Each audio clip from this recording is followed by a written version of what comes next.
तुला पहिला एक छोटा रोल मिळाला होता 4 दिवस असूच्या ज्युनियर आर्टिस्ट म्हणून माझं एक पहिलं काम होतं. सगळे शॉर्ट बॅक शॉट. मला हे माहितच नाही की ज्युनियर आर्टिस्ट दिसला तर दिसून जाईल, नाही तर नाही. 175 रुपये मिळाले होते. त्याच्यापेक्षा साडी महाग होती माझी. 350 रुपयाची साडी घेऊन आले होते. Hi hello welcome. मी तेजल चौकेकर खोत लोकशाही मिररच्या नव्या एपिसोडमध्ये तुम्हा सगळ्यांचं मनापासून स्वागत करते. आज मिररमध्ये माझ्यासोबत गप्पा मारण्यासाठी आलेली आहे एक अभिनेत्री, निर्माती आणि नव्याने मातृत्व अनुभवणारी शर्मिष्ठा राऊत देसाई आज आपल्यासोबत आहे. तुझं लोकशाही मराठीमध्ये खूप खूप स्वागत शर्मिष्ठा. थँक्यू. सगळ्यात आधी कशी आहेस? फ्रेश आहेस का? मस्त. फ्रेश नाहीये मी, झोप येते खूप. बिकॉज बाळ आहे घरी ऑफकोर्स. सो रुंजीला सांभाळता सांभाळता रात्री झोप मिळत नाहीये. सो थोडी झोप पण येते. तरी आपण छान इंटरव्ह्यू करूया. Yes of course. आता रुंजी तर आलेलीच आहे, पण मला ना सगळ्यात आधी आता तुझं बालपण कसं होतं ते जाणून घ्यायला आवडेल. कारण तुझं लहानपणी मन कशात सगळ्यात जास्त रमायचं हे जाणून घ्यायला खूप आवडेल. हा, मला पूर्वी आत्ता जे आपण मिस करतोय की 7-8 दारं, म्हणजे जरी बिल्डिंगमध्ये राहत होतो किंवा काय होतं तरी दारं एकमेकांची उघडी असायची. आपण कोणाच्या तरी घरात असायचो, कोणीतरी आपल्या घरात असायचं. अचानक शेजाऱ्यांकडे काहीतरी आपल्या आवडीची भाजीचा किंवा फिश किंवा नॉनव्हेजचा वास यायचा. तेव्हा मी नॉनव्हेज खायचे, आता मी नॉनव्हेज क्विट केलंय, पण तेव्हा मी ते खायचे. तर त्याचा वास यायचा आणि मग थोडीशी वाटी घेऊन ते द्या. आमच्या घरी भाजी बेकार आहे आजी. ह्या सगळ्या गोष्टी घडायच्या. मैदानी खेळ खेळले जायचे. सो आमचा ग्रुप होता आणि बिल्डिंगमधली सगळी मुलं, म्हणजे मला लहानांपासून मोठ्यांपर्यंत 7वी-8वी पर्यंतचे सगळे एकत्र येऊन क्रिकेट खेळायचो. डबाई स्पाईस असायचं, चोर पोलीस असायचं, लगोरी खेळायचो, क्रिकेट यायचं. म्हणजे हे सगळे खेळ खेळले जायचे. लहानपणी एक आमचा दादा होता, आदित्य, आम्ही म्हणायचो आदू दादा त्याला म्हणायचो. तो काही ना काहीतरी ना, ही इज फ्रॉम जे स्कूल, तर तो ना काहीतरी नवीन इनोव्हेटिव्ह घेऊन यायचा. म्हणजे आता काय इनोव्हेटिव्ह, तर मला आठवतंय की आमच्या तिकडचं एक गॅरेज होतं घराच्या जवळ. सो ते टायर, आणि आपण आता पोरं बघतो गावातली पण म्हणा किंवा इकडची कुठली खेळतात, तर ते काठी घेऊन टायरला मारत मारत पुढे जायचो. ते करून आम्ही रेस लावायचो. आता मध्ये काय तर त्याचंच एक फॅड मध्येच एकदा असं आलेलं की काय आपण माचीसचं जे कव्हर, वेगवेगळे माचीस यायचे, त्याचे कव्हर कापायचे आणि वहीवर चिटकवायचे. आणि कोणाची वही सगळ्यात जास्त, म्हणजे जास्त वेगवेगळ्या प्रकारचे असायचे ते एक व्हायचं. किंवा एक त्यानेच आम्हाला शिकवलं होतं, तिकडेच पुढे कुठेतरी एक पानटपरी वगैरे होती, तर तिची सिगरेटची पाकिटं रिकामी ती आणायची, ती हे करायची, ती कापायची एका व्यवस्थित विशिष्ट याच्यामध्ये आणि ते फोल्ड करून ती एकात एक टाकून त्याची चेन तयार करायची. वा.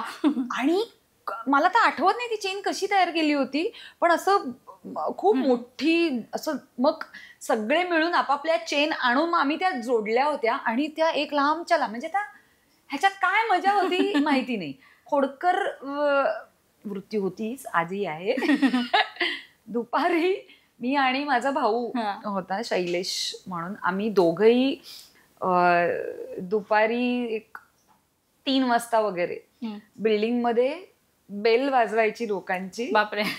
आणि जाऊन लपायचं की त्यांनी दरवाजा उघडला पाहिजे, म्हणजे त्रास द्यायचा. हे तर होतच. किंवा आमच्या तिथे एक शेजारी गोठा होता, तर तिथे एका ठिकाणी ते सगळ्या गवताच्या पेंड्या सगळ्या ठेवलेल्या असायच्या. आणि होळी आली की मग दुपारी परत सगळे झोपले किंवा काय जायचं, तर मी आणि आम्ही जायचो आणि छोट्या छोट्या पेंड्या हळूच काढून चोरून येऊन गच्चीमध्ये ठेवून द्यायच्या. कारण होळीसाठी आमचं कॉन्ट्रीब्युशन काय, तर मी आणि शैलू आम्ही दोघांनी हे वगैरे केलं. बरं, म्हणजे तू असं इतर वैविध्यपूर्ण खेळ खेळलेस असं म्हणायला हरकत नाहीये. पण मजा यायची. सो आय थिंक मला वाटतं हे जे आपण आज हे मिस करतो, ही मजा आहे, धमाल आहे. बरं, या सगळ्यात अभ्यास वगैरे कुठे असायचा? अभ्यासाचा क्रमांक कुठे असायचा? आई म्हणजे मी आज काल का परवाच माझ्या घरातल्या ज्या ताई येतात काम करायला, त्यांना मी सांगत होते की मी म्हटलं अभ्यासाच्या बाबतीत सगळे मला विचारत होते, अरे रुंजीच्या बाबतीत कडक होणार आहेस तू? म्हटलं रुंजीच्या बाबतीत मी कडक होणार आहे अभ्यासाच्या बाबतीत, पण बिकॉज आय जस्ट लव्ह अभ्यास. मला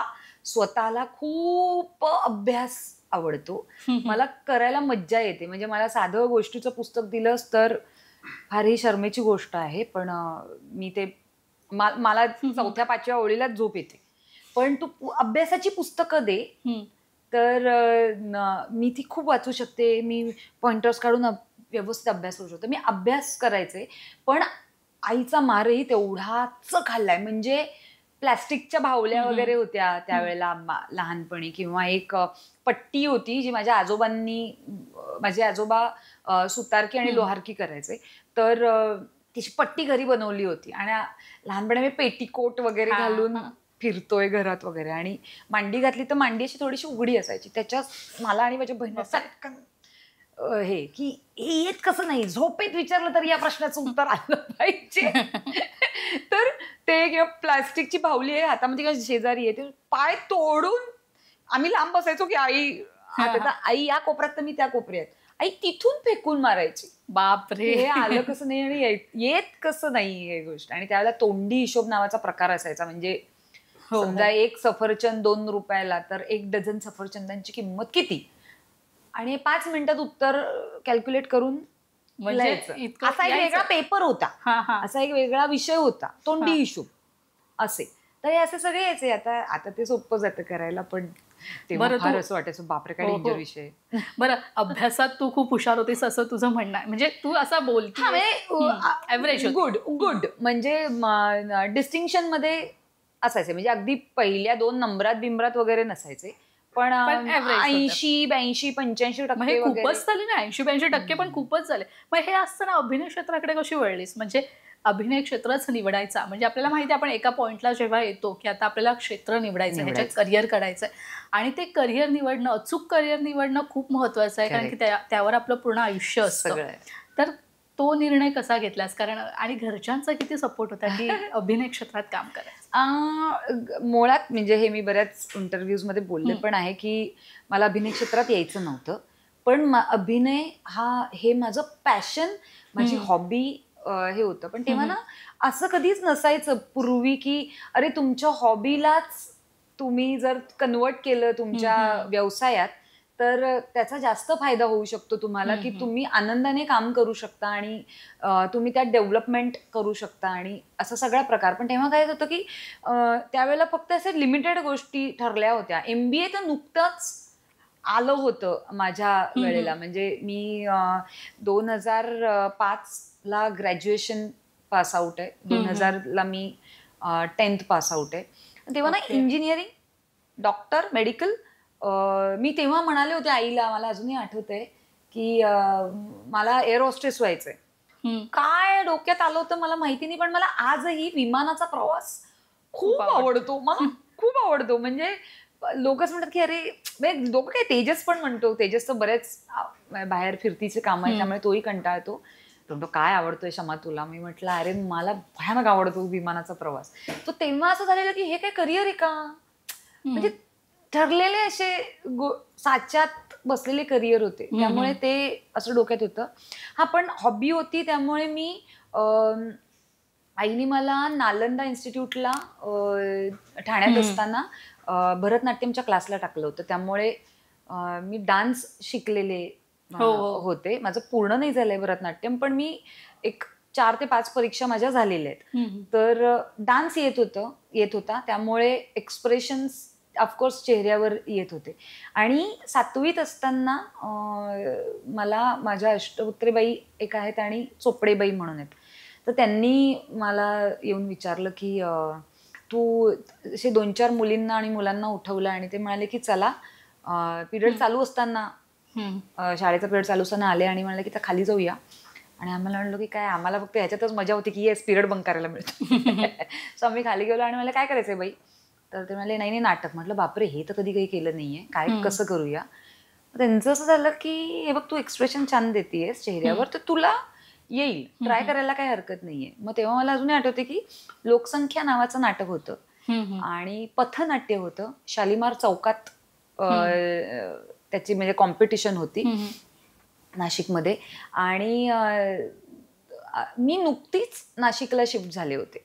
म्हणजे I am born and brought up Thane, मुळगाव ठाणेच, ठाणेकर आहे हार्डकोर. पण काही काळापुरते आम्ही नाशिकला गेलो होतो. सो तिथे गेल्यानंतर तेव्हा आम्ही त्या शालिमार चौकात हे असं सगळं डेव्हलपमेंट झाली. मी म्हटलं ओके. आणि मग ते मला म्हणाले की सूत्रधारच करायचंय. मी म्हटलं सूत्रधार हे सगळ्यात महत्वाचा रोल असतो पथनाट्यामध्ये. म्हणजे लीड रोल हा सूत्रधाराचा असतो. बाकी सगळे येऊन नाटिका सादर करतात, परत त्या गोलात जातात. म्हटलं आता मेले, हे काही जमीन आहे, काय कसं करायचंय माहिती नाही, बघूया. आणि केलं. पण एवढंच आहे की माझं पाठांतर चोख असतं आणि आहे. तर मी ते सगळं केलं, सगळं झालं. आणि आता दिवस आला. दिवसाच्या वेळेला ते इतकं पहिल्यांदा सगळी लोक बिक बघून घाबरले. आणि 3ऱ्या का 4थ्या 5व्या पानावरून डायरेक्ट 15व्या पानावर उडी मारली. मधली सगळी पानं गाळली. मग वाट लागली. मग जे मुलं पहिल्यापासून नाटकात काम करत होते ते त्या नाटकांमध्ये होतेच. मग त्यांनी कोणीतरी मध्ये आला, मला घेऊन गेला. परत सगळं कसं पहिल्या पानावर यायचं ते त्यांना माहिती होतं. ते आले आणि सुरू झालं. पण माझं असं झालं की कॉन्फिडन्स नाही घालवायचा. काही झालं तरी कॉन्फिडन्स नाही गेला पाहिजे. ते सगळं केलं. नाटक संपलं. रडारड झाली. म्हटलं बाई मी आता परत कधीच करणार नाही. मला हे कशात घेऊ नका, हे मला नाही जमत. कशा बघू. संध्याकाळी बक्षीस समारंभ होता आणि उत्तेजनार्थ बक्षीस मला मिळालं. वा. त्या कॉन्फिडन्सच्या याच्यावर काय मिळालं. आणि मी असं म्हणाले की झालं, थ्रू झाले. आणि मग बाई म्हणाल्या बा हे काय, नीट अजून थोडा प्रयत्न केला असं केलं. मग हळूहळू सुरुवात झाली छोट्या छोट्या बालनाट्यांमधनं काम करायला. मग नाटकाचा ग्रुप जॉईन केला नाशिकमध्ये. मग पुण्यात गेले. मग पुण्यात MBA करायला गेले. तिकडे नाटकाचा ग्रुप जॉईन केला. आणि मग ते करता करता करता या क्षेत्राकडे म्हणजे नकळत तू या क्षेत्राकडे वळलीस. हो. आणि मग जेव्हा मला हे आला MBA करताना, माझा एक मित्र आहे जो अजूनही आता आपला डिरेक्टर आहे, झालाय, योगेश फुलफगर म्हणून. तर आम्ही सगळे पुण्यामध्ये असताना ॲमेच्युअर थिएटर किंवा हे सगळं करायचो. गणपतीच्या दिवसांमध्ये ऑर्केस्ट्रा, मग त्याचं मी अँकरिंग करायचे किंवा बालनाट्य वगैरे असं सगळं. चंद्रपूरच्या जंगलात वगैरे असे सगळे बालनाट्य करायचो आम्ही सगळे. आणि काहीतरी 100 रुपये वगैरे मिळायचे आम्हाला. आणि मजा मस्ती. तर तो पहिले मला वाटतं आशिष पाटील आणि संतोष कोल्हे यांच्याकडे तो एडिटर म्हणून का काहीतरी जॉबला लागला. आणि तेव्हा त्यांनी मला विचारलं की शर्मिष्ठा, त्यांची लीड आहे, 4 मुलींची गोष्ट होती आणि 4 मुलींची एक मुलगी रिप्लेस करायची, तुला काय वाटतंय? म्हटलं अरे कधी केलं नाहीये. आणि तोपर्यंत काय होतं की ज्युनियर आर्टिस्ट म्हणून मी काम करत होते. बिकॉज मला माहितच नव्हतं की अच्छा काय ह्याला ज्युनियर आर्टिस्ट म्हणतात आणि ज्युनियर आर्टिस्टला काय, मला काहीच माहिती नाही. कोणी गाईड करणार नाही, काही नाही. आणि कट्टू हे ते करता करता हे काहीतरी आलं. मी म्हटलं बाबांना विचारते. आणि मग बाबा म्हणाले की असं नको व्हायला राणी, की 4-5 वर्षानंतर तुझे मित्रमैत्रिणी या क्षेत्रात छान काम करतायत आणि तुला असं वाटेल की अरे चान्स तर आला होता, जर मी तो घेतला असता तर कदाचित आज काहीतरी वेगळं लाईफ एक्सप्लोअर करता आलं असतं. आणि काही नाही झालं तर हे आहेच तुझ्याकडे नोकरी, आपल्याकडे डिग्री आहे की नाही MBAची. म्हटलं हो. मग 15,000चा अकाउंटंट म्हणून कुठेतरी 15,000चा जॉब मिळेल का? म्हटलं हो मिळू शकतो, त्याच्यापेक्षा जास्तच मिळेल म्हटलं बाबा. तर म्हणे बाबा म्हणजे 2 वेळेच्या पोटापाण्याचा विषय संपेल ना. म्हटलं हो बाबा, करून बघ. हो, कारण आपल्या घरच्यांचा सपोर्ट खूप महत्वाचा असतो. यासाठी आपण कुठल्याही क्षेत्रात काम करायचं म्हटलं तरी घरचा पाठिंबा असणं खूप महत्वाचं. बरं शर्मिष्ठा, या इंडस्ट्रीमध्ये काम करणं तितकंसं सोपं नसतं आणि एखाद्या मुलीने या क्षेत्रात काम करणं किती कठीण असतं आणि किती आव्हानं तिला स्वीकारावी लागतात. तू कसे तुझ्या या संपूर्ण हा जो तुझा प्रवाह आहे जो सुरू आहे तो कसा तू टप्प्याटप्प्याने ओलांडत गेलीस? म्हणजे किती आव्हानं होती तुला ह्या सगळ्यात? खूप होती. म्हणजे आता निर्माती म्हणून सुद्धा बरीच आव्हानं येतात आणि ऍक्टर म्हणून तर होतीच. आणि आजही मी ऍक्टिंग करतेच, त्यामुळे आजही माझा ऍक्टरचा स्ट्रगल काही संपलेला नाहीये. की आता हे आहे आजही मला म्हणजे चॅनलमध्ये जरी कॉन्टॅक्ट असले किंवा काहीही, म्हणजे आता निर्माती म्हटल्यामुळे चॅनलमध्ये जाणं येणं होतं, पण तरीही आज ऑडिशन्स द्याव्या लागतात. आजही मी सारं काही तिच्यासाठी नावाची मालिका झी मराठीवर केली आणि त्याच वेळेला तुला शिकवेन चांगलाच धडा नावाची मालिका मी निर्मिती प्रोड्युसर म्हणून मी आणि तेजस आम्ही प्रोड्यूस करत होतो. पण म्हणून मला इझी एक्सेस मिळाला का इकडे? तर नाही, मला ऑडिशन द्यावी लागली आणि मी ऑडिशन थ्रू करूनच सारं काही तिच्यासाठी मधला कॅमिओ होता तो केला. पण हे आव्हान मी असं म्हणेन बाई म्हणून जास्त आहे का आणि पुरुष म्हणून कमी आहे का? तर असं नाहीये. बऱ्यापैकी सेमच ते असतं. म्हणजे पुरुषाला आज आपल्याकडे ती एक लग्न संस्था आणि त्याच्यामध्ये पुरुष मग तो घर चालवणार आणि बाई जर तिला घर सांभाळायचं चालवणार, हे थोडेसे विचार असल्यामुळे कधी कधी असं होतं, मला असं म्हणणं आहे की पुरुषांना पण ती जबाबदारी आणि इथे स्ट्रगल करताना खूप प्रॉब्लेम येतात आणि मलाही ते फेस करावे लागले मुलगी म्हणून. थोडेसे जास्त कशासाठी की आफ्टर प्रेग्नन्सी मूलबाळ झाल्यानंतर तुम्हाला कितीही तुम्ही म्हटलं की आई आणि वडील इक्वली साथ देत आहे, तरी सुद्धा त्यावेळेला आईचीच गरज तिकडे लागतेच. आणि ती ऑफकोर्स ती करायची असते, शरीर रिकवर करायचं असतं, तो स्ट्रगल असतो, तेव्हा मिळणारा आराम आहे का नाही आहे, ह्या सगळ्या गोष्टी असतात. तर खूप सुरुवातीपासून स्ट्रगल करावं लागलं. मला आठवते मी हर एक ठिकाण असं नव्हतं की जिथे जाऊन मी पार्टी घेऊन लेफ्ट प्रोफाईल राईट प्रोफाईल आणि हे केलेलं नाहीये. सगळे प्रोडक्शन हाऊसेस सगळे. मी 2008ला ज्युनियर आर्टिस्ट म्हणून काम करायला सुरुवात केली. 9ला ब्रेक मिळाला मनोज धनवारेचा वगैरे, पण तोपर्यंतचा स्ट्रगल होता. बरं, लीड मिळालं म्हणून नंतर संपतो का, तर नाही. कारण टेलिव्हिजन ही अशी गोष्ट आहे की तुम्हाला ते कॅरेक्टर 5 ते 6 महिने, 6 हे खूप बोलले मी, 4 महिने तुम्हाला ते पुरतं सिरियल मालिका संपल्यानंतर त्या नावाने ओळखलं जातं. पण तेवढ्यात वेळात तुमच्याकडे दुसरं काम आलं नाही आणि दुसरी ओळख तुम्ही निर्माण नाही केली, तर मार्केटमध्ये अतिशय तुमच्यापेक्षा टॅलेंटेड लोक आहेत जे तुम्हाला तिकडे येऊन ओव्हरटेक करून निघून जातात. त्यामुळे हे सतत लक्षात ठेवावं लागलं की काय करायचंय. लीड हा प्रवास मग मी एंडपर्यंत लीडच करणार का, कॅरेक्टर रोलवर नाही येणार का, याचा पण खूप मी विचार केला की बापरे, आपण एखाद दुसरंच लीड केलं आणि त्याच्यानंतर कॅरेक्टर रोलला शिफ्ट झालो तर काय. पण नंतर तो जो स्ट्रगलचा जो काही पिरियड होता, त्यावेळेला मात्र मी एक इंटरव्ह्यू बघितला होता बमन इराणी आणि यांचा परेश रावल यांचा, ज्यात ते म्हणाले की आज आम्ही त्या लेवलला, हिरोच्या लेवलला कॅरेक्टर रोल जरी करतो आणि लीड जरी नसलो तरी कॅरेक्टर रोल म्हणून त्या लेवलला उभे राहतो आणि ते नेहमी लक्षात राहतात आणि ते लक्षात राहून जातात.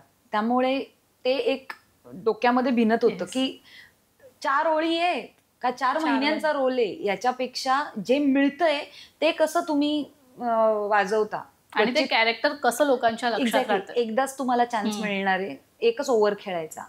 तिकडे या बॅट तुमची आहे, त्या 6 बॉलमध्ये तुम्ही त्याच्यात 2 6 मारल्याच पाहिजेत, तर तुम्ही लक्षात राहता आणि तुम्हाला पुढच्या मॅच मध्ये रिपीट केलं जातं. मैदान आपलंय. तर त्यामुळे हा खूप एक स्ट्रगल होता की सतत करावा लागतो आणि तो मी आजही करते.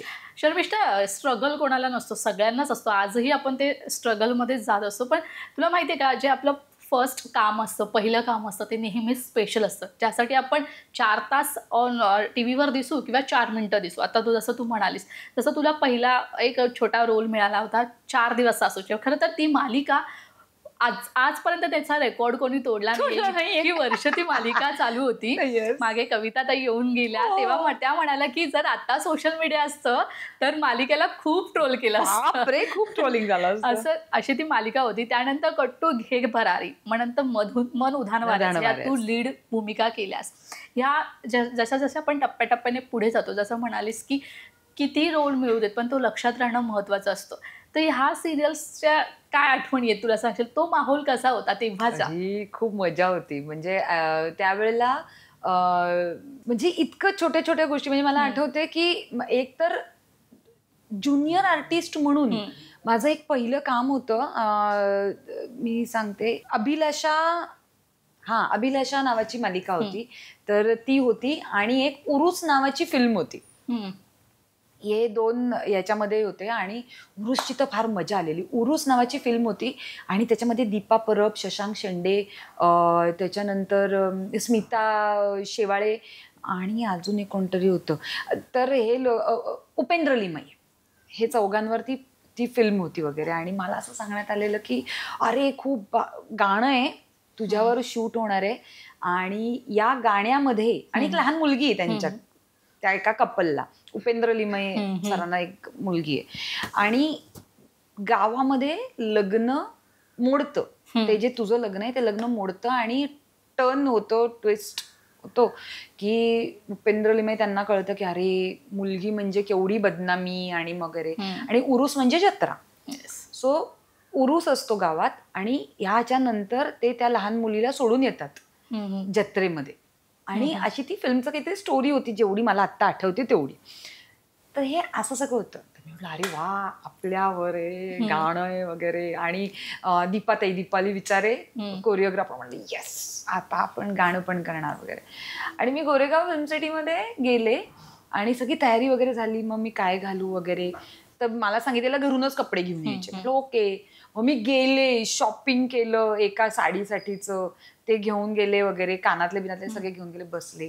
हळदीचा सिक्वेन्स सगळा चालू आहे, लग्न बिग्न सगळे शॉट बॅक शॉट. मला हे माहितच नाही की ज्युनियर आर्टिस्ट तर आपला चेहरा दिसणार नाही, क्वचित दिसला तर दिसून जाईल नाही तर नाही. आणि मी फुल तरी म्हटलं बाई. आणि मी सगळे एक्सप्रेशन देते नवऱ्या मुलीचे सगळे, जे लाजण्याचे बिजण्याचे सगळे. आणि जेव्हा मी फिल्म बघितली तेव्हा मला लक्षात आलं की ते परत तेही कळत नव्हतं ना. ट्रॉली अशी येऊन निघून जात होती, मागून काहीतरी होत होतं. मी म्हटलं अरे म्हटलं तेवढ्या ह्याच्यात आपण दिसलो तर. आणि नाटकाची सवय, कॅरेक्टर सोडायचं नाहीये जोपर्यंत संपत नाही तोपर्यंत. म्हटलं येस तोपर्यंत सगळं झालं. आणि जेव्हा मी फिल्म बघितली तर मला कळलं की अरे ह्याच्यात मी दिसतच नाहीये, सगळे बॅक शॉट लागतात, साईड प्रोफाईल बिफाईल सगळं दिसतंय. मी म्हटलं अरे काय. त्यामुळे ते होतं. आणि तेव्हा त्याचे काहीतरी 175 रुपये मिळाले होते त्या दिवसाचे मला. एवढा दिवस फुल वगैरे. मी त्याच्यापेक्षा साडी महाग होती माझी, 350 रुपयाची साडी घेऊन आले होते तेव्हा. अशीच होलसेलच्या दुकानातून स्वस्तवाली वगैरे अशी. आणि ते सगळं झालं. तर ते अजून होते की त्यावेळेचे ते पाकिट माझ्याकडे होतं आणि मी ते माझ्या ह्याला दिलं, जपून ठेवलं होतं मी.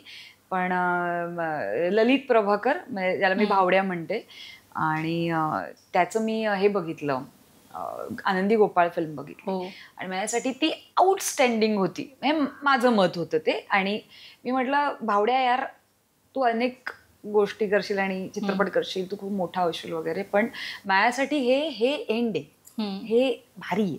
आणि मी बक्षीस म्हणून मी म्हटलं हे माझं पहिलं पाकिट आहे भावड्या, हे बक्षीस म्हणून तुला मी देते. आणि तो मला तायडे म्हणतो, मी भावड्या म्हणते, आम्ही रक्षाबंधन भाऊबीज तो ह्याच्यामध्ये असतो वगैरे करतो. सो ते मी अजूनही आठवते. मग ते पाकिट त्याच्याकडे आणि ज्याच्यावर लिहिलेलं आहे शर्मिष्ठा राऊत कंसात ज्युनियर आर्टिस्ट. ती आठवण आहे, ते त्याच्याकडे. त्याच्यानंतर याच्यामध्ये मन उधळ वाऱ्याचे मला मिळाली मालिका. मला आठवतंय त्यांना लीड मिळत नव्हती, त्यांना रिप्लेस करायची होती, निगेटिव्ह लीड होतं. आणि अगेन रिप्लेसमेंट, निगेटिव्ह लीड होती आणि ती रिप्लेस करायची होती. तर ती शहा म्हणून कोणीतरी मुलगी होती तेव्हा. आणि मला अभिजित केळकरने सांगितलेलं की ऐक ना तू तिकडे जा आणि ऑडिशन दे. मी म्हटलं अरे मन उधळ वाऱ्याचे या मालिकेसाठी, छोट्या छोट्या कॅरेक्टरसाठी मी 5 वेळा रिजेक्ट झाले. त्याच मालिकेसाठी मी मध्ये कॅरेक्टर येऊन जातात ना, तर मी 5 वेळा रिजेक्ट झाली आहे. म्हटलं अभि अरे कसं म्हणजे होणार. म्हणजे तू जा, मी पण बोलून ठेवतो. सो त्याने खूप पाठपुरावा केला आणि तो तिकडे बोललाच की तुम्ही एकदा हिचं ऑडिशन घ्या, तुम्हाला जशी बबली आणि फुल ऑफ एनर्जी वगैरे पाहिजे ती आहे. म्हटलं ओके. मग मी गेले संध्याकाळी आणि माझा नंबर होता 169.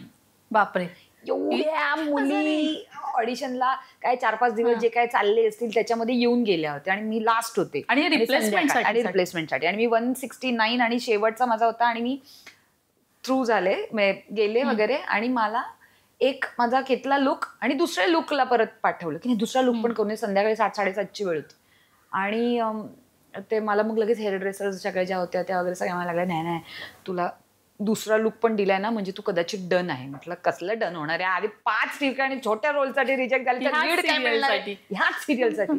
कट टू मला महेशजी भेटले आणि महेशजी म्हणाले शर्मिष्ठा फॅन्टॅस्टिक. म्हणजे त्यांचं एक स्टाईल आहे ना, darling fantastic. Mahesh Kothare. Okay. त्यांची पहिली मालिका, प्रोड्युसर म्हणून पहिली मालिका, ती पहिली मालिका होती त्यांची. आणि मग ते म्हटलं नाही फंटॅस्टिक वगैरे. म्हटलं ओके. आणि नाही तू आपण हे करू. म्हटलं सर मी परत तुम्हाला सांगते, मी एवढी रिजेक्ट झालेली. तर ते म्हणाले नाही नाही नाही नाही आय डू इट. म्हटलं ओके सर. आणि 2-3 दिवसांमध्ये मला कॉल आला, you are selected for lead role. For lead. म्हणजे छोट्या रोलसाठी नाही, म्हणजे नशीब कसं असतं ना. नशीब आहे. सो ते त्यामुळे मी म्हटलं अरे हे तर लय भारी झालं. मग सुरू झाला तो प्रवास. आणि ऑफकोर्स तेव्हा माझं पहिलं लग्न झालं होतं, जस्ट झालं होतं. आणि मी ते होते, त्यामुळे काम करणं सगळं हे माझं सतत काम काम काम माझं सतत चालू झालं होतं त्या सगळ्या प्रोसेसमध्ये. मग मी मुंबईलाच राहिले. एक आजी होत्या, त्यांच्याकडे पेइंग गेस्ट म्हणून राहिले मुंबईत. त्यावेळेला म्हणजे नातेवाईक सगळे होते. म्हणजे हे कधी तुझं पहिलं लग्न झाल्यानंतर? झाल्यानंतर. So immediate. आणि त्यावेळेला मी ठरवलं होतं की स्वतःला मी 1-2 वर्ष दिली होती की या 2 वर्षात जर काही उत्तम घडलं नाही तर वेळ वाया घालवायचा नाही. वय पुढे जातं आणि आपण लगेच आपलं फील्ड चेंज करून घ्यायचं, हॉबी म्हणून ठेवायचं, प्रायोगिक करत राहायचं आणि नोकरी करायची, व्यवस्थित पैसे कमवायचे, हळूहळू पुढे जात जात जात जात पगार वाढवायचा आहे, सगळं करायचं आहे. सो हे मी करणार होते. आणि तो माझा शेवटचा मंथ होता, डिसेंबर लास्ट मंथ होता माझा तो. आणि 4 डिसेंबरला मी सुरू केलं आणि मी 29 का 30 नोव्हेंबरला मी ऑडिशन दिली होती आणि 4 डिसेंबरला मी चालू केलेलं. आणि डिसेंबर हा लास्ट होता. 31 डिसेंबरला काही नव्हतं, तर 31 डिसेंबरला मी नवीन आपण काय म्हणतो पण घेतो ना, एक आपण एक काय नवीन रेझोल्युशन रेझोल्युशन ते नवीन काय ते करणार. म्हटलं येस, आता मी शिफ्ट होते आणि जोशात नोकरी शोधायला लागायची आणि मस्त मजा. सोमवार ते शुक्रवार काम, शनिवार रविवार आराम, लग्न, पोरं, बाजल, संपलं. एक नॉर्मल आयुष्य. पण नियतीने काही वेगळंच केलं. डेंजर आयुष्य. बरं, आता तू म्हणालीस की तुझं त्यावेळेस पहिलं लग्न झालं होतं, पण आपलं जेव्हा आयुष्यात एखादा निर्णय घेतो, जोडीदाराबद्दल म्हणा किंवा करिअरबद्दल म्हणा, जेव्हा आपण आपला तो निर्णय चुकतो त्यावेळेस त्या चुकीतून बाहेर यायला किती वेळ लागतो आणि किती एफर्ट स्वतःसाठी द्यावे लागतात? खूप खूप म्हणजे माहीत पण नाही, पण त्यावेळेला इतकं लाईफ तुम्हाला शिकवून जातं, इतकं की म्हणजे ड्रास्टिक चेंज हे असतो. म्हणजे मला असं वाटतं की मी बिग बॉसमध्ये आल्यावर सुद्धा माझं पहिलं वाक्य हे होतं की मी लग्नाचा निर्णय घेतला होता, माझा निर्णय होता आयुष्यातला आणि माझा निर्णय चुकला. मला कोणालाही ब्लेम करायचं नाही, कोणावरही हे करायचं नाही, आरोप करायचं नाही. कारण जेव्हा सुरुवात होते ना तुमची न पटण्याची, मतभेदांची, तर ती सुरुवात झालेली असते तुमची ऑलरेडी त्याच्यामध्ये. आणि तेव्हा आपल्याला असं वाटत असतं की अरे हा समोरचा चुकतोय, हे काय नाही. पण ॲक्च्युली बघायला गेलं तर आज आता एवढ्या वर्षांनी किंवा त्या काळात जेव्हा मी शांत होत गेले किंवा मला माझा वेळ मिळाला किंवा मी थोडी पुढे आले, तर मॅच्युरिटी लेवल ही आपली दर आयुष्याच्या प्रत्येक टप्प्यावर, प्रत्येक वयात ही वाढत जाते. प्रत्येक वेगळी होत जाते, कारण आपण अनुभव घेत पुढे जात असतो. सो तेव्हा मला लक्षात येतं किंवा मला आजही हे डोक्यात आहे की नाही, प्रत्येक माणूस हा वेगळा आहे. प्रत्येक माणसाची जडणघडण वेगळी आहे. देवाने त्याला वेगळ्या स्वभावाचा पाठवलेला आहे आणि त्याचं हे परसेप्शन आहे. तर ते चूक आहे का बरोबर आहे मला नाही माहिती. म्हणजे तेव्हा असं वाटायचं त्यावेळेला की नाही चूकच आहे, सगळंच हे चुकतंय काहीतरी. पण त्यावेळेला असंही आता येतं की माझं असं म्हणणं होतं की बाबा मी एक चहा ठेवला, गरम आहे हा चहा, तुझ्यासाठी तो खूप गरम असेल, जी पोळेल एवढा गरम असेल, कारण तुला त्या थोडंही गरम प्यायची सवय नाही आणि ती पोळेल जी, पण माझ्यासाठी तो कोमट असेल. पण म्हणून चहा गरम नाहीये का? तर गरम आहे. गरम लेवल वेगवेगळी आहे तुमची, स्वतःसाठीची गोष्ट वेगळी आहे. त्यामुळे परसेप्शन्स वेगळे आहेत, माणसं वेगळी आहेत. आणि त्यामुळे मी असं म्हणेन की त्याच्यानंतर माझं असं झालं की नाही बाबा, निर्णय माझा चुकला. मी काहीतरी वेगळं एक्सपेक्ट करत होते आणि माझ्या पदरात काहीतरी वेगळं पडलं. सो कोणाला दोष का द्यावा? आपल्याही काही चुका होतातच की हो. आयुष्यामध्ये, असं नसतं, टाळी एका हाताने कधीच वाजत नसते. हो. सो माझे काही निर्णय चुकले, समोरच्यांचे काही निर्णय चुकले, आणि माझं असं म्हणणं आहे की दोन चांगले व्यक्ती एकत्र आल्यावर काहीतरी चांगलंच घडेल असं नसतं. ते व्यक्ती इंडिव्हिज्युअल लेवलवर चांगले असतात, पण त्यांचं जेव्हा असोसिएशन एकत्र येतं त्यावेळेला ते चांगलंच असेल असं बट नाही लेट होत. गो. ओके, जे आता आयुष्य जे शर्मिष्ठाचं चालू आहे, कारण की आम्ही जो शर्मिष्ठाचा स्ट्रगल पाहिला त्यानंतर जे होतं ते चांगल्यासाठी होतं म्हणायला हरकत नाहीये, कारण की आता खूप सुंदर चालू आहे. ऑफकोर्स टचवूड की हे खूप छान चालू आहे. आणि पण मी नेहमी म्हणते की माझ्या त्या पिरियडमध्ये सुद्धा माझी फॅमिली माझ्या बरोबर होती. ऍक्च्युली आज म्हणजे मी हे ऑन कॅमेरा सगळ्यांना याची विनंती करते, आज इतके आपल्या समोर येत आहेत गोष्टी. हो. मयुरी हगवणे जी मुलगी होती, तिच्याबद्दल जे काही घडलं आता, हे सगळं झालं, ती वैष्णवी, हे जे सगळ्या ज्या गोष्टी होत आहेत ना, बऱ्याच मुलींना घरी परत यायचंय, ते येऊ द्या ना, समाजाचा विचार नको करूया. म्हणजे मला अजूनही या गोष्टीसाठी का मी हा विषय हे करते की याच्यात ना माझे आई वडिलांनी, मी असंही माझं चाललंय, म्हणजे बाबा जर विचारलं तुम्हाला तर तुम्ही काय उत्तर देणार आहात. आणि माझं बरं, मी या फील्डमध्ये जे ऑलरेडी काही गोष्टींसाठी उगाचच बदनाम आहे, काही गरज नाहीये, कारण ही गोष्ट एक्स्ट्रा मॅरिटल अफेअर हे ते कॉर्पोरेट लेवलला पण घडतं, काय तिकडे घडत नाही, कंपन्यांमध्ये होत नाही, किती ठिकाणी घडतात. तुमचे बॉस आणि तुमची स्टेनो असते, तुमची बॉस किंवा तुमची असते, किंवा कोणीही असतं तिकडे, दोन कलिग्स असतात मेल फिमेल, त्यांच्यामध्ये घडत असतं, पण ते लाईमलाईट मध्ये नसतात. आमचं आयुष्य लाईमलाईट मध्ये, म्हणून ते चवीने बघितलं जातं आणि काय घडतंय हे बघायचं असतं, पण हे सगळीकडे घडत असतं, याच्यात काही नाही. पण हे सगळं करताना माझं असं झालं की बाबा, असं जर तुम्हाला कोणी विचारलं तर काय बोलू मी, कसा निर्णय घेऊ मी हा. त्यावेळेला माझ्या बाबांचं एकच आणि आईचं पण हेच वाक्य होतं की राणी, तू काही टेन्शन घेऊ नकोस, तू फक्त तुझा निर्णय ठरलाय ना, आम्ही आहोत तिकडे, आणि जर विचारलं आम्हाला तर आम्ही सांगणार की हो, आली आहे आमची मुलगी परत, काही उपाय आहे तुमच्याकडे ह्याच्यावर, हे सॉल्व्ह करायला काही उपाय आहे नाहीये, मग ठीक आहे, आणि आम्ही नका बोलू मग काही ह्याच्यावर, किंवा डायरेक्ट सांगा काय म्हणणार. म्हणजे आई बाबा खूप म्हणजे बाबा तर जामच कटथ्रोट आहेत की एक घाव दोन तुकडे, संपला विषय, हो आलेली आहे, आमचं आहे, हो हो, बाकी अजून काही नाही.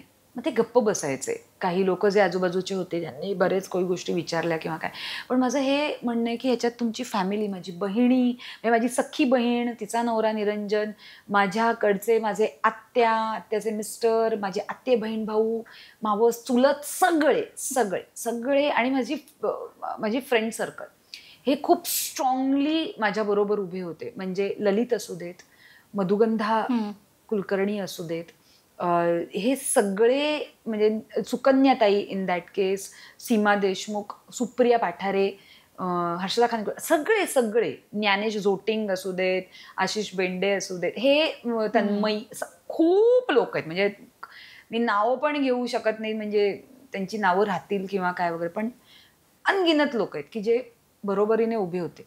त्यामुळे कुठेच मला एकटे पण नाही जाणवलं. खरं तर ही गोष्ट जर वैष्णवीच्या बाबतीत घडली असते तर आज वैष्णवी असते.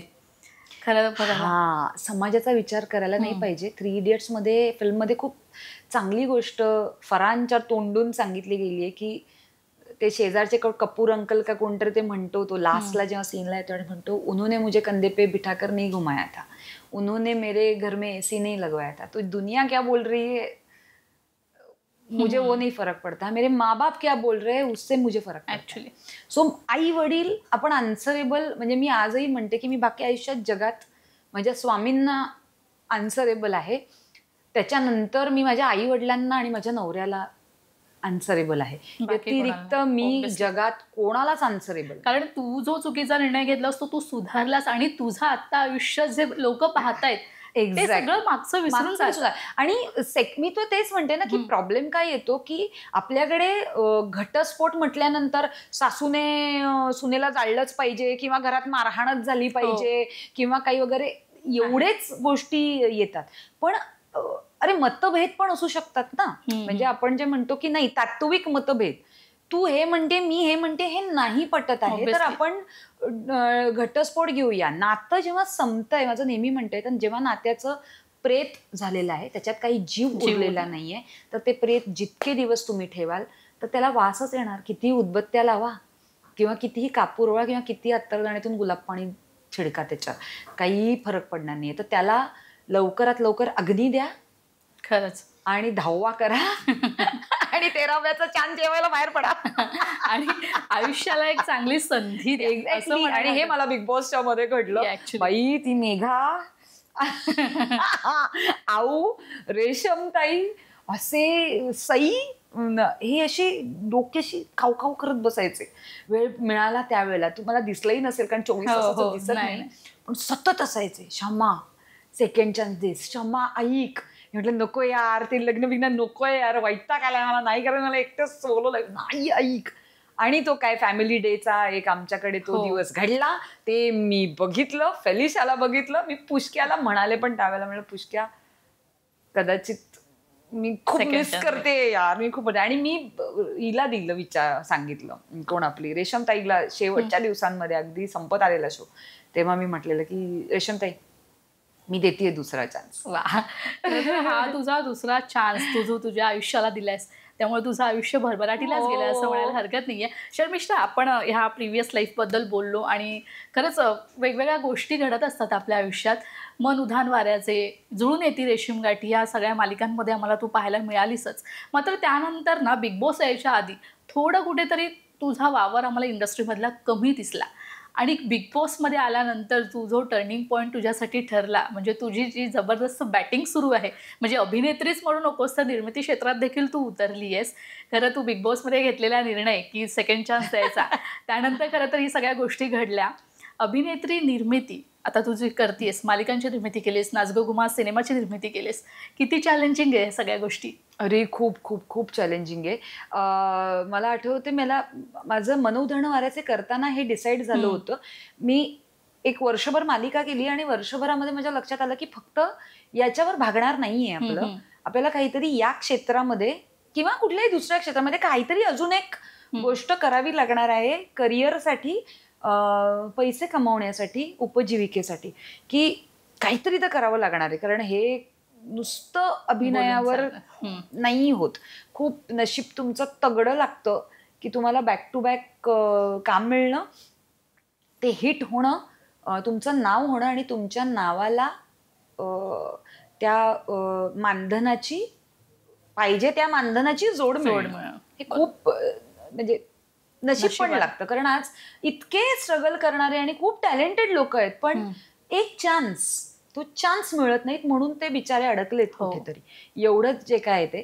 तर तेव्हा माझं असं ठरलं की काय, कोणतं क्षेत्र, काय वाटतं आपल्याला, एडिट आवडतंय का, आपल्याला डिरेक्शन आवडतंय का, आपल्याला लिखाण आवडतंय का, काय आवडतंय, कॉस्ट्युम करायला आवडतायत का.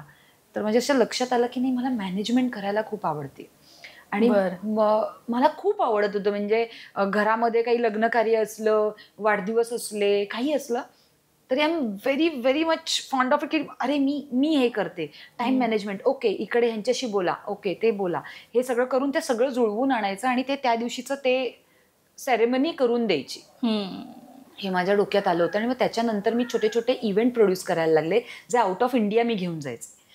म्हणजे मी इस्रायलला घेऊन गेले शो, त्याच्यानंतर मी मस्कतला घेऊन गेले शो, आणि असे सगळ्या गोष्टी घडायला लागलेल्या. खरं बघायला गेलं ना शर्मिष्ठा, बिग बॉस झाल्यानंतरचा तुझा जो कॉन्फिडन्स लेवल आहे ना, तो सुद्धा ऑनस्क्रीन आम्हाला खूप जास्त वाटू लागला. हो, तो होताच. कारण मी म्हटलं ना, त्या म्हणजे हे सगळं करताना करत करत करत करत एक एक स्टेप मी पुढे गेले. ज्या ज्या प्रोडक्शन हाऊसेसमध्ये मी कामं केली, तेव्हा तेव्हा मी प्रोडक्शनच्या टीम बरोबर जाऊन बसायचे, की तुम्ही कसं काम करताय, काय करताय. आणि मग अचानक मधुगंधा आणि परेश मोकाशी यांनी त्यांच्या फिल्मसाठी मला एक्झिक्यूट करण्याचं काम दिलं, त्यांचं प्रोडक्शन सांभाळायचं काम दिलं. आणि मग मी त्यांच्या 2 ते 3 फिल्म्स मी त्यांच्या एक्झिक्यूट, म्हणजे वाळवी असू दे, चिवची चौकानंतर कुरूप नावाची एक फिल्म होती, ती अजून आली नाही, ती असू दे, किंवा आता हे आत्मपॅम्पलेट आली ती, त्याला एक्झिक्युशनचं काम मी करायला लागले. आणि मग ते माझ्या लक्षात यायला लागलं की मला हे आवडतंय आणि सक्सेस पण त्या ह्याच्यामध्ये मिळतोय. आणि मधुगंधानेच मी तिला म्हणाले होते की अगं मला निर्मिती करायची आहे, मला प्रोड्युसर व्हायचंय. ती म्हणाली की मी नक्कीच प्रयत्न करेन तुझ्यासाठी आणि तिने झी मराठीकडे शब्द टाकला की निर्माती हे करायचं आणि मी लिहीन. त्यामुळे ती खंबीरपणे मागे उभी होती आणि पहिली मालिका थ्रू झाली. मग देन मी ही प्रूव्ह करून दाखवलं की असं नको व्हायला की तुझा शब्द खाली पडायला नको. तू मला सजेस्ट केलंय, सपोर्ट केलायस तर खरं तर तुझं नाव पण राखलं पाहिजे. तर म्हणजे मैत्री खातीर मग मी पण ते करून दाखवलं आणि तिने तर ऑफकोर्स ती उभी होती. सो हे झालं. आणि बिग बॉस मधनं बाहेर येतानाच तो कॉन्फिडन्स तुला का दिसला, कारण तिथे मला ना वेळ मिळाला. आम्ही गेम खेळायचो, एकमेकांशी बोलायचो, बसायचो, पण बराच असा वेळ मिळायचा की जिथे शांत बसून ना स्वतःच मेडिटेशन व्हायचं की आपण काय करत होतो, आता काय करतोय आणि काय करायचंय. आयुष्यातला किती वेळ हा वाया घालवलाय, गेलाय. डिप्रेशनमध्ये होते मी. का मी तुला दिसले नाही? कारण मी 2 वर्ष पूर्णपणे डिप्रेशनमध्ये होते. माझ्या औषध गोळ्या चालू होत्या, डॉक्टरांकडे ट्रीटमेंट चालू होती माझी ती सगळी. त्यामुळे ते केलं नाही. पण त्याही काळामध्ये अमोल कोल्हेचं 2 नाटकं मी केली. त्याने घनश्याम आणि विलास काका यांनी तो चान्स दिला की ये तू कर नाटक आमच्या बरोबर. सो आम्ही दौऱ्यांना जायचो, तर मग थोडं मन रमायचं काहीतरी. खरं तर आपली मराठी नाट्यसृष्टी इतकी 7 समुद्रा पार पोचले. मागे परेश रावल यांनी देखील आपल्या मराठी नाट्यसृष्टीचं कौतुक केलं. खूप कौतुक. त्यामुळे ते काही ना काहीतरी छोटं मिळत होतं. आणि बिग बॉस तर टर्निंग पॉइंटच झाला, जो मी फिनालेपर्यंत पोचले. सो ते म्हणजे आउटस्टँडिंग हे होतं. त्यामुळे मी म्हटलं ना की लोक म्हणजे नुसतं पैसे घेऊन, आता हल्ली बिग बॉस म्हणतात काय वगैरे वगैरे, पण ते पहिले मी असं म्हणून पहिले 2 सीझन असे होते ना की बऱ्याच लोकांना तुम्ही तुमचे मिळाला. ऍक्च्युली म्हणजे मी मिळाले, सापडले बिग बॉस मध्ये. तुझा कमबॅक आम्ही पाहिला शर्मिष्ठा.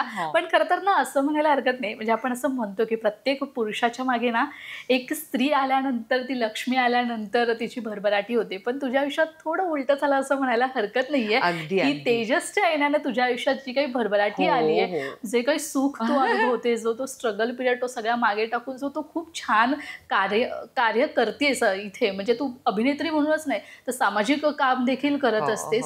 तर तुमच्या ह्या नात्याबद्दल काय सांगशील? खरं तर आम्हाला खूप छान वाटतं तुम्हाला दोघांना एकत्र पाहतो आम्ही प्रत्येक इव्हेंट्समध्ये. आणि मला हे विचारायला आवडेल की तेजस किती रमलाय ह्या म्हणजे निर्माती क्षेत्रामध्ये, कारण की त्याच्यासाठी हे सगळं नवीन आहे. एक्झॅक्टली. सो ऍक्च्युली काय झालं, आम्ही जेव्हा भेटलो तेव्हा असं झालं होतं की म्हणजे अशी परिस्थिती नव्हती की 2 वेळेच्या खायचे वांदे झालेत आणि काही वगैरे वगैरे.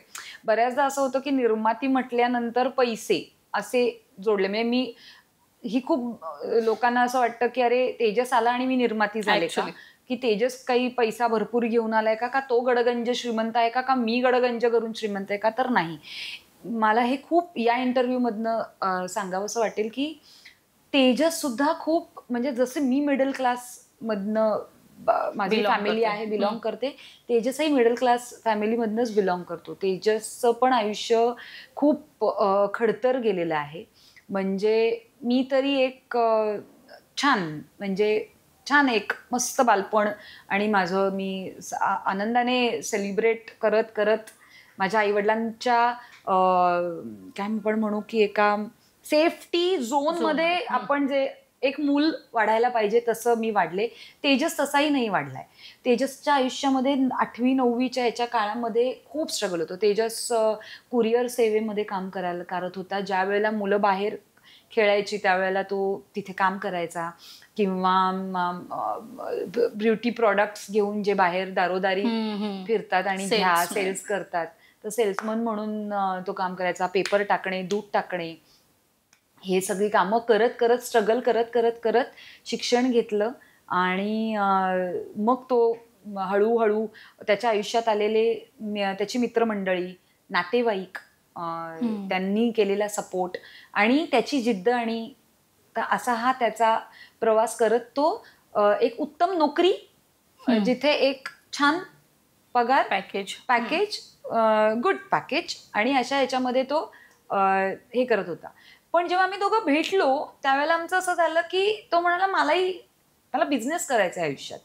मी म्हटलं मलाही बिझनेस करायचा आहे, पण माझा ठरलाय. तुझा ठरलाय का? तर म्हणाला नाही, माझं ठरला नाही अजून की काय करायचं मला नाही माहिती. तर मी म्हटलं पण मला माहिती, जर आपण हे केलं, म्हणजे आपलं जर ठरलं लग्न, कारण अरेंज मॅरेज ठरलं, तर तुला आवडेल का करायला, तर माझ्याबरोबर बिझनेस. तो बोला हो, का नाही आवडणार, आपण करूया, आपण करू शकतो. म्हटलं ओके. मग ते त्यांनी ठरलं. आणि मग मी त्याला सांगितलं की येस ऑफकोर्स मला प्रोडक्शन हाऊस सुरू करायचंय, तर काय करू. हे लग्नाच्या आधी सांगितलं? हा, लग्नाच्या आधी सांगितलेलं की प्रोडक्शन हाऊस चालू करायचं. तो म्हणतो पण पैसे किती लागतात. म्हटलं लागतात बाबा 1.25 ते 1.5 कोटी म्हणतात. तो म्हणला बापरे, कसं मॅनेज करायचं, आपण जरा बसूया ह्याच्यावर की काय मॅनेज करता येईल, कुठून आणायचे पैसे. का आमच्या घरी पडले ना की आम्ही काही करण जोहर सारखे, आमचे बाप यश जोहर आणि त्याचे कोणीतरी असं, हो म्हणजे तो यशराजचाच मुलगा आणि मी यश जोहरची मुलगी, असं काही नव्हतं. त्यामुळे सगळं सुरुवात करायची होती. मेजर मुद्दा कुठे येतो, ज्या वेळेला जोडीदाराचा येतो त्यावेळेला, तेव्हा तुम्ही एकमेकांना ना सपोर्टिव्ह पाहिजे. तू कर, मी आहे. हो, म्हणजे मला माहितीये की आता मला हे करायचं असेल तर मला 1 वर्षासाठी ऍक्टिंग मधनं गॅप घ्यावा लागेल, ऑब्व्हियसली, कारण मी सोडणार. मग घर चालवताना माझा हातभार तुला लागणार नाहीये. त्यावेळेला आपण कसं मॅनेज करूया ह्याचंही आम्ही आखणी केली की ओके क्षमा, काहीच प्रॉब्लेम नाही, पण 1 वर्ष बाहेर कुठेही जाऊया नको, फिरायला कुठे काही करू नको, छोट्या अशा नॉर्मल हॉटेलमध्ये जाऊया, जेऊया, काय करायचे ते करूया. पण त्या 1 वर्षामध्ये आपण खर्च पण कसा कमी करूया आणि हे करूया. घर घेतलं आम्ही, त्या घरावर लोन काढलं. नाहीतर पैसे कुठून आणायचे हा मुद्दा आम्हाला होता. पण हा जो मानसिक सपोर्ट लागतो ना बायकांना, खूप महत्वाचा, की तू कर, मी आहे, बस एवढाच पुरेसा आहे. त्याच्यात तो काही पैसे देणार आहे का मला भरपूर, आणि मग तू कर, बुडले तरी चालतील, काही हरकत नाहीये करून, असं काही नाहीये आमच्याकडे. आम्हाला दोघांनाही आजही आम्ही तो स्ट्रगल करतोय. तो त्याच्या नोकरीत व्यवस्थित स्ट्रगल करतोय, त्याचं सगळं छान त्याचं एक चालू आहे, टचवूड. आमचं व्यवस्थित आहे आत्ता जे काही करतोय ते. पण टेबलच्या या साईडला जा, नाही तर त्या साईडला, म्हणजे ऍक्टर म्हणून किंवा निर्माती म्हणून स्ट्रगल येतो ते सगळीकडे हे करायला.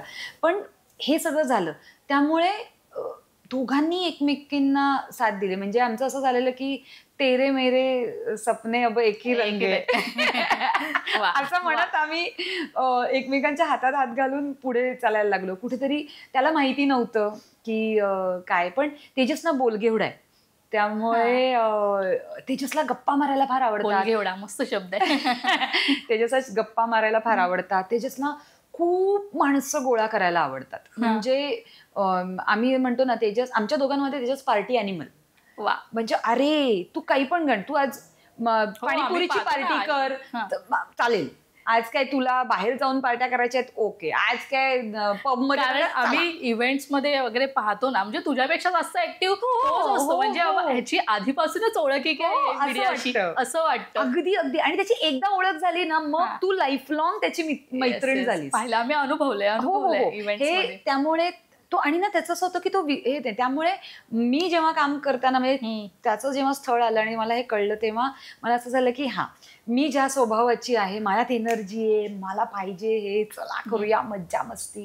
सो तो मॅच करणारा होता, कुठेही एनर्जीने डाऊन नव्हता. त्यामुळे आता आम्ही असे ठरलंय, त्यामुळे आम्ही असे घट्ट एकमेकांचे हात पकडून निश्चित बरोबर. बरं, म्हणजे ह्या सगळ्या गोष्टी तर आहेत, आणि योग्य पार्टनर मिळणं आणि त्याच्याबरोबर साथीनं काम करणं हे खरंच खूप महत्वाचं आहे, आणि ते खूप नशीब लागतं त्यासाठी. बरं, आता ह्या सगळ्या गोष्टी तर झाल्या, आज खूप छान सेटल आहे, पण आता एक गोंडस छान अशी परी तुझ्या घरी आलेली आहे, आणि मस्त मातृत्वही देखील तू अनुभवतेस. कसं सांभाळत आहे रुंजीला? रुंजी नाव आहे तिचं. दोघं किती, कशी ड्युटी असते दोघांची? थकता? हो, दोघंही थकतो अगं, कारण ऑफकोर्स लग्न उशिरा झालं, त्यामुळे ऑफकोर्स मूलबाळही उशिरा, सगळ्या गोष्टी हे झालं. पण ते म्हणतात ना की यार, खूप जणांकडनं आपण हे ऐकलंय की खूप कामातून थकून बिकून वगैरे आपण येतो, आणि तो चेहरा जेव्हा समोर येतो आणि ती हसते, तिकडे सगळं संपतो थकवा, आणि पुन्हा तुम्ही एनर्जीने उभे राहता. सो तसं सध्या आमचं या सगळ्या गोष्टी भयानक असं चालू आहे. आणि तेजस ना बाबा म्हणून अतिशय उत्तम आणि खूप सपोर्टिव्ह आणि आहे. म्हणजे आमच्याकडे उलट आहे, तेजस रात्री जागू शकतो आणि सकाळी उशिरा उठतो. म्हणजे त्याला रात्री जागरण जमतं, सकाळी नाही उठू शकत. 5ला उठायला सांगा, अजिबात उठणार नाही तो. पण माझं उलट आहे, मला रात्री झोपायला लागतं 10:30-11 मॅक्स, 11:30 मॅक्स. आणि मी सकाळी तुम्हाला 5 काय तुम्हाला पहाटे 4ला उठव. मी त्यांना व्यवस्थित उठून फुल ऑफ एनर्जीने मी तुझ्याकडे सगळी कामं करायला हजर असते. पण रात्री झालं की 12च्या आधी मला सिंड्रेला.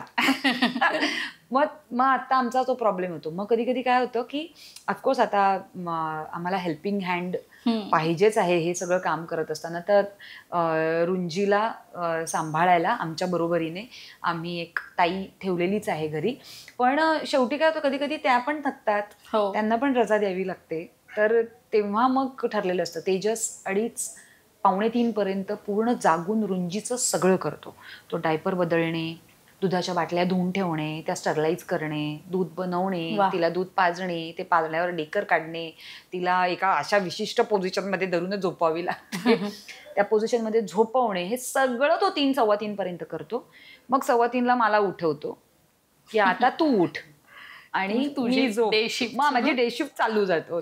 मग माझी डे शिफ्ट चालू झाली की माझी गोष्टी एन्जॉय करतेस. अरे दोघही. त्यामुळे मी म्हटलं ना की असे बरेच नवरे असतील की जे करतायत ही सगळी कामं. पण मी असं सांगेन की प्लीज बायकांना मदत करा, खूप गरज असते. ऑब्व्हियसली. खरं आता ह्या सगळ्या गोष्टी झाल्या. शर्मिष्ठा मात्र आता तू एक मुलगी असं आपण एक याला हे नाही द्यायला पाहिजे.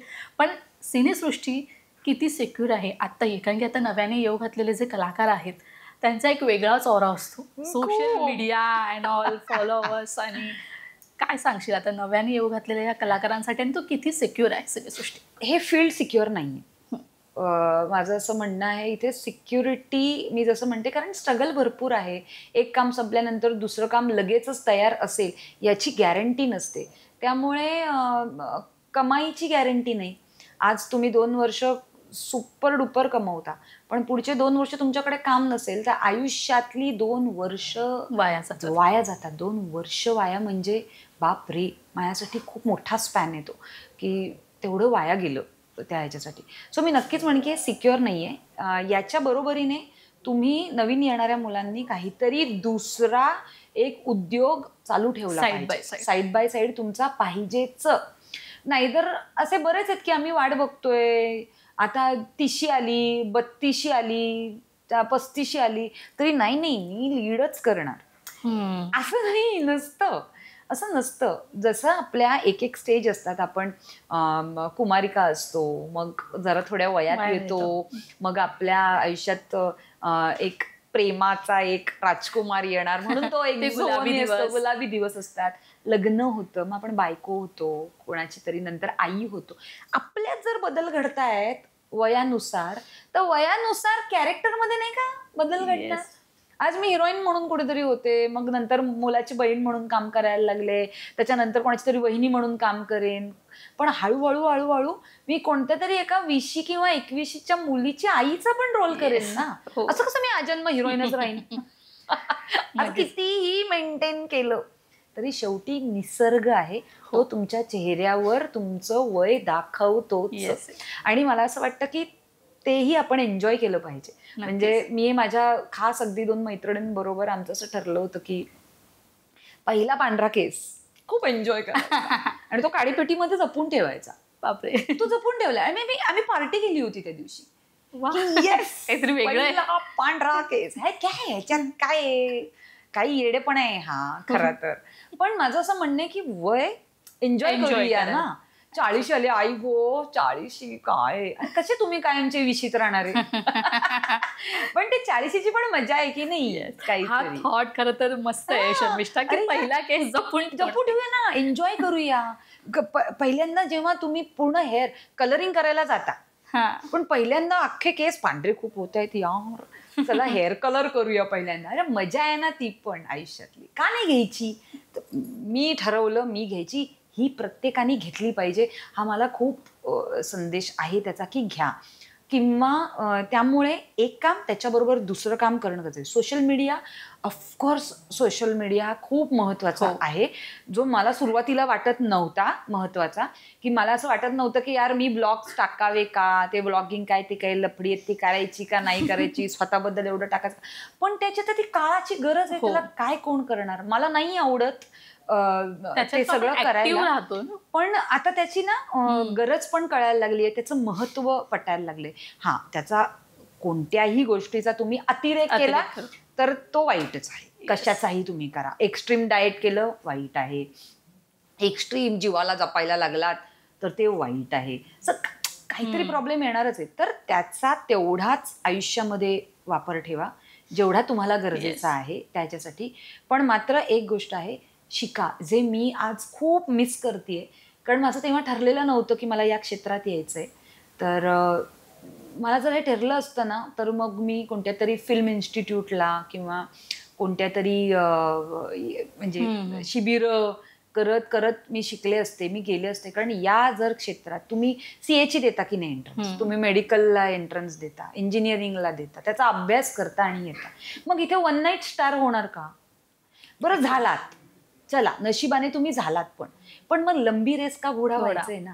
आज उषा नाडकर्णी असू देत, रीमा लागू होत्या किंवा सविता मालपेकर, वंदना गुप्ते, हे इतके सुपर सिनियर आहेत. नाही ना आपटे ताई सुपर सिनियर आहेत हे आमचे. पण हे आज वयाच्या 70ला पोहोचले तरी हे काम करत आहेत. मग अशोक मामा हे सिनियर, हे लेजंड आहेत लोक. हे का केलं यांनी, हे का केलं असेल, हे कुठून तरी शिकून आले असेल. आणि नसतील शिकून आले तर तुमचे सिनियर्स भेटतात ना तुम्हाला, त्यांच्याकडनं तुम्ही शिकत राहाल. शिकण्याची प्रोसेस कधी संपत नाही. आता बघा माझा अभिनय वो नाही करणे, माझी पाटी कोरी आहे, मी ती कोरी घेऊन येणार. सो मला असं वाटतं की शिका. उगाच आवाच्या सव्वा पैशांची डिमांड येते. आता मी निर्माती म्हणून या साईड मला तेही माहिती आहे. सगळ्या गोष्टींचा ग्रॅज्युअली करूया ना, ग्रॅज्युअली करूया. मी आता माझं पण हे करते की माझ्या मुलीला मी दूध देते तर एक साथ दिलं का 90 ml आणि 120 पहिल्या त्याच्यात नाही, ग्रॅज्युअली गेलो ना. सो मीही कुठेतरी 120-170 रुपयांनी चालू केलं. माझं म्हणणं नाही तिथून चालू करा, येस, पण वाढ हा मॉडरेट पाहिजे. सो मला असं वाटतं हे आपण शून्यातूनच विश्व उभं करतो.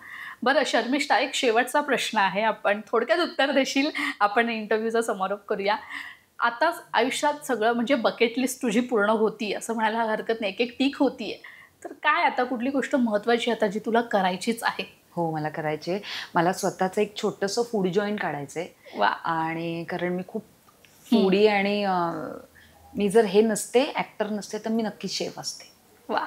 तर हे मला माहिती आहे. तर माझी बकेट लिस्टमध्ये ते एक आहे.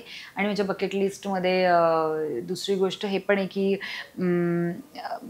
मेकअप, हेअर आणि ज्या ह्याच्यामध्ये, तर मला त्याची स्वतःची अकॅडमी चालू करायची की जिथून बाहेर पडणारी लोक काहीतरी स्वतःचं काहीतरी चालू करू शकतील किंवा जे मी या फील्डमध्ये राहून करू शकते. सो मला असं वाटतं की बकेट लिस्ट भरपूर आहे, बकेट कमी पडेल,